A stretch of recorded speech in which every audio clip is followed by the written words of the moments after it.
The Leo and Danny show. Leo, when we were watching the illegally streamed UFC that Nico tried to make us pay for, did you sense that I've grown tired of MMA? Yeah, well, I could sense that maybe you think it's not a good show anymore, or they didn't put on a good show, because you are now an entertainer. And if you were with Dana hanging out, you would say, listen, buddy, we got to make a few changes to this show. Yeah. Because it's like a Danny Mullen video. You always think, I'm going to make a Danny Mullen video, and it's going to be like the first person, somebody who's never watched a Danny Mullen video. How am I going to get them to watch my whole catalog? Yeah. Right? Is that what you're thinking? Absolutely. It was like Dana was like, I'm cashing in that money, buddy, but I don't give a fuck if anybody ever returns and watches this again. Austin, let me ask you this. If I told you there was this thingy where some guys were going to fight, that sounds cool, first of all, right? Right.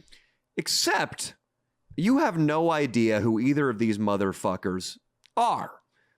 That was my first strike against the UFC this weekend. That's my problem with fighting sports every time, is they're only interesting if you're really into like who's fighting. If it's just some random guys, it really doesn't matter how well the fight goes. I like that you guys are saying random guys, because that was another thing.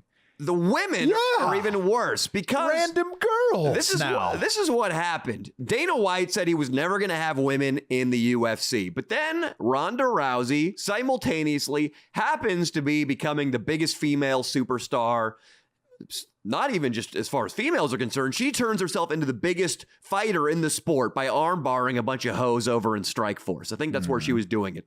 So, lucky break, women, because of her, go into the UFC. She does well for a while, gets brutally knocked out twice. I mean, cries brutally. Thinks about killing herself. Goes, sucks off her Armenian coach, and then disappears. She sucked him off? I just made You know that for a fact? I just wanted to get vulgar. Now we're left with a bunch of women. We're left with a terrible product that we're still trying to push. It's like a come back to restaurants.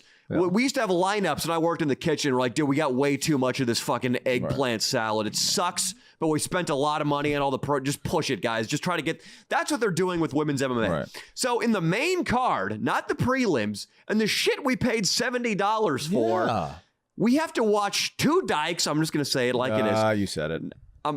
I'll take that back. I don't know. Steel mill workers. We're gonna watch two steel mill workers fight. And they haven't earned that spot. They haven't even... Here's the thing about MMA. Football. You have to play from the time you're at the very least a freshman in high school. In high school, yeah. Freshman in high school at least. And that's rare. Usually it's way before. Baseball, Leo, when do you have to start? 5 years old. Same with tennis. Very rarely does some Dominican pick it up at 11 even. I'm talking even 11. They don't even draft guys over 21 years of age for baseball anymore. Paige Van Zandt was a female fighter who trained at the gym I used to train at in Sacramento, California. Paige Van Zandt, I think, was a promising college soccer player. She just played some entirely different sport, just came into the gym and started recreationally taking classes and was fighting and was succeeding just a handful of years later. I think that what me and Danny were doing is probably what most of America was doing at the time. We were talking about who would bang who of the girls, and there was always one choice over the other. And then I mentioned whose pussy would stink more and things of that nature. That's all it's good for. Right. That's women's MMA is a chance for men to discuss which one they would be less mad about fucking. Right. Not even be most eager to fuck. And which one has better vaginal hygiene as well. Yeah, which I don't think it's very good for either. I mean, it's MMA. Dude. It's MMA, They're dry humping guys on a bacteria-laden mat. That's what they do in training. But I thought, and there's also this guy they just brought into MMA who played for the Dallas Cowboys, punched his wife in the face, a pretty typical football story. But he came over to MMA, and he's like a light heavyweight or a heavyweight now, and he's just killing it. Anything that takes only 3 years to reach the highest level at is not something I care about. I like it. Imagine a guitar player coming onto the scene who's only played for 3 years. And he's like, hey, man, buy my record. He's out at Venice Beach hustling you fucking a CD. Are you going to buy it? Absolutely You're not close to the 10,000 hours you need, buddy. Get the fuck out of here. What about, how long's your sister been cutting hair? Ever since she was probably 15. Well, it doesn't matter because she's been cutting mine since then. Yeah. Well, she cancels appointments an hour beforehand. She refuses. Her lack of professionalism overshadows her the year she's put in. Yeah, seriously. But that made so we're watching anonymous women who have been. They've been given a step ladder to the top of this MMA card so that they can be on a more viewership, be higher profile, so they can try to get this women's MMA bullshit, shove it down our fucking throats. But then also, another thing that's got to go, Leo, the post-fight interviews. Oh, God. They let these guys talk for way too long. And let's be honest, most of them are a little bit on the dumb side. They're a little punch drunk, a little too, flustered by the moment.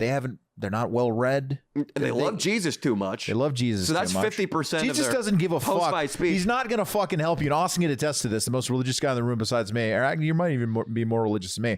God doesn't give a fuck what you're doing in that fight. He doesn't care. He's not helping you win. He doesn't do anything for you. He doesn't care about MMA. Hello, Mr. Joe Rogan. I want to thank Jesus for giving me the power. Omoplata, second round. Thank you, Jesus. I would give thank you to my team. Rio de Janeiro, Brazil. We train hard. Cesar Gracie represent. Thank you, God. Thank you, Dana White, Lorenzo. And now I want to say to my fans in Rio de Janeiro. And then there are 30 seconds of Portuguese. Yeah. And you hear and there's no crowd, so it's like. And why would it ever be? Imagine me in a video walking up to a foreign guy and letting him speak Spanish into the mic for 30 seconds and not cutting that clip. That's essentially what the UFC has become, because there is an abundance of guys from Russia and from Brazil. That seems to be where all the talent's coming from these days. And Joe Rogan or John Anik is content to put the mic in their face and let them speak in their mother tongue. Yeah. It's got to stop. I don't know why they think that's a good idea. Do they not have people that are looking at the numbers, looking at the viewership of these things? It's strange for sure, but I mean, how is it compared? I guess boxers get paid way more. So is boxing just much more, is the business of boxing a lot better? It's got to be. The law of economics, baby. Boxing is for sure one of those that you can't do it unless you started at 5 or 6 years old, too. I'm sure these guys in this card with Conor McGregor got paid a lot. Well, yeah, that's why I haven't been into MMA since 2014 when Chael Sonnen would grab the mic and just be like, Anderson Silva, you absolutely suck. Yeah, that kind of shit. That's what we need, man. Or when Brock Lesnar shocked the world that he's like, I'm going to go home. I'm going to have a Coors Light. I'm going to have a Coors Light because Bud Light won't pay me nothing. I love it. And then, hell, I might even get on top of my wife. See ya. Nah. Walks out of the ring. Fucking legend. Brock was the man. Well, let me ask you something, though, because there's a saying that I heard in boxing once, and it's hard to get your road work in when you're waking up in silk sheets. All right. So one day you're going to get silk sheets. I know you love your sleep. You're going to get some nice silk sheets. Are you going to want to wake up at 6:30 and start writing? Are you going to want to wake up and drink that coffee and get to work when you got 20 million in the bank, Danny? People want to know because these fans are going to follow you till then. And they don't want to see that UFC show that Dana put on with McGregor at the helm, who got demolished, unfortunately. I like him, but he's definitely punch drunk now too, dude. I don't think he should be fighting anymore. And are you gonna put on a show like that one day when you're waking up out of silk sheets, Danny? Never. There's a kid who went to San Diego State University. When I used to live down in San Diego for 1 year, everybody would tell me who went there. These girls I knew from high school, a friend of mine who went there who I trained jiu-jitsu with. Dude, there is a guy who looks identical to you at San Diego State. I've since followed him on Instagram. I'm trying to get him involved in some videos. Shut up. How much does he really look like you? Identical, people said. Like one girl had sex with him and then text me later saying, thank you for the great night. No. It happened. Who is this guy? That didn't actually happen. That would have been great, though. I'm gonna go, when I'm silk sheet, Danny, I don't care if this guy has zero charisma, zero performance ability. I'm going to shove him out there onto the metaphorical stage, have Nico just film him, and wash my hands of this entire operation. Am I going to have to be I'm going to have to be that guy's fucking right-hand man now. I'm going to have to be weird, bizarro Danny. Leo's up. Low rent Danny. Time to carry this whole thing. Are you serious? Yep. What kind of bullshit? Is he well read in comedy? Is he well read in general? I think he's really into fishing and he's gained a lot of weight. What? He's probably got bad hygiene. You're really not going to like him. Oh, fuck, dude. What about his penis? Is he going to be talking about it all the time and the size and shape and stuff? I hope it's not big because if women were mistakenly banging him, if I ever bang them in the future, they're going to have some question marks floating above their heads. What if all he did during shoots is just chase pussy now, all of a sudden? Well, that's the direction of the channel because when I got my silk sheets, it's not even going to be very long, Leo. Do you see these shoes I'm wearing? Yeah. We're talking 6, 7, 8 months tops. I'm washing my hands of this whole fucking thing, dude. Jesus. I'm outsourcing it. Are you going to be jizzing in those silk sheets? You don't give a fuck. Hell yeah, I don't care dude. how many caterpillars got smoked for that thing. I'm going to grab a handful of silk and just fuck the handful. I'm going to break up with my girlfriend. I'm done with women. Danny, no, dude. You can just push that guy out, some fucking double. You're just going to put him out there. I'm going to dude, I don't give a shit. I have zero passion for comedy anymore. All I care about is making money and fucking handfuls of silk.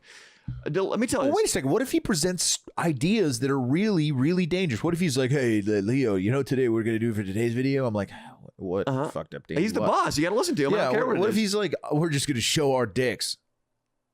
Well, we're going back to circa 2019 on the Danny Mullen channel then. Wait, that was way too generous. No, we didn't. Circa last fall. No, he's like, we're going to go. Circa last November, I asked Austin and Dino to pull their He's like, we're going to go to Milligan Middle School and whip out our dick. Well, you got to do it. What? Leo. Danny, I'm not going to jail for this guy. Then you're getting fired from the channel. Fuck. Holy shit. Fuck, dude. Then you're getting fired, dude. I'm going to have to wake him up and start giving him Bukowski and fucking Tolstoy and all the shit that shaped you. Catch 22. Yeah, I don't know. A lot of porn, the fucking Minka porn. He has to be a titty man. He's got to be a big titty porn. I have to change it. What if he's an ass man and he strictly likes fucking cellulite, huge, big asses like Inland Iggy? Okay. And I have to get him into the tits? That's going to be tough, dude. There's electroshock therapy. There are options for dealing with this. Get that guy in shape, too.